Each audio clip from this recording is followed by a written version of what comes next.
Қызым сериалының актрисасы Жандан туралы ақпарат. Шын есімі Лейла Лидия Тухутло, түрік-герман актрисасы, модель және әнші. Ол 1989 жылы 29 қазанда Германияның Берлин қаласында дүниеге келген. Анасы неміс, ал әкесі түрік.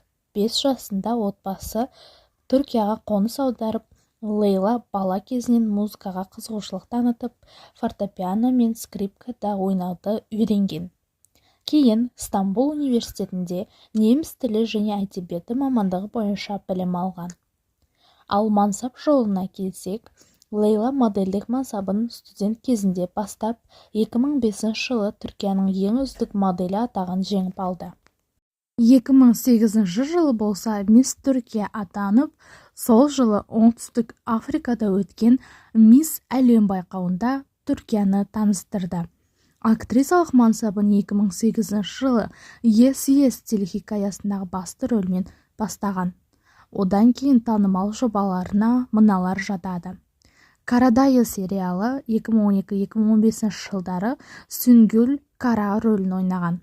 Махаббат жалға беріледі, яғни Любовь на прокат 2015-2016 жылдары Иіс рөлін сомдаған.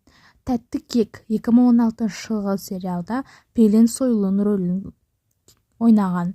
Ал бұл қала менің артымнан келеді 2017 жылы Дерен Миркеламоғлу рөлін сомдаған. Және 2018-2019 жылы Қызым сериалында Жандан рөлін сомдаған. Ұлы Селжуктың оянуы 2020-2021 жылы Элчин Хатун рөлін сомдаған. Жалпы актрисаның жеке өміріне келсек, 2022 жылы Лейла актер Джейхун Эргинмен үйленген. 2023 жылы болса Лейла ана атанады, яғни ұлы дүниеге келеді. Жалпы Лейла Лидия әдемі, ақылы көркіне сай және модель, әнші ретінде, актриса ретінде кеңінен таралған. Соның бірі ол Қытайға барған. Ол жерден ол Мисс Ханшайым марапатын алған болатын. Ал сіз бұл актрисаны қай сериалдан немесе фильмнен танисыз? Яғни бұл кісі фильмдерге де көп түскен. Енді қай актер немесе актриса туралы білгіңіз келеді, комментарий бөліміне жазып кетіңіз.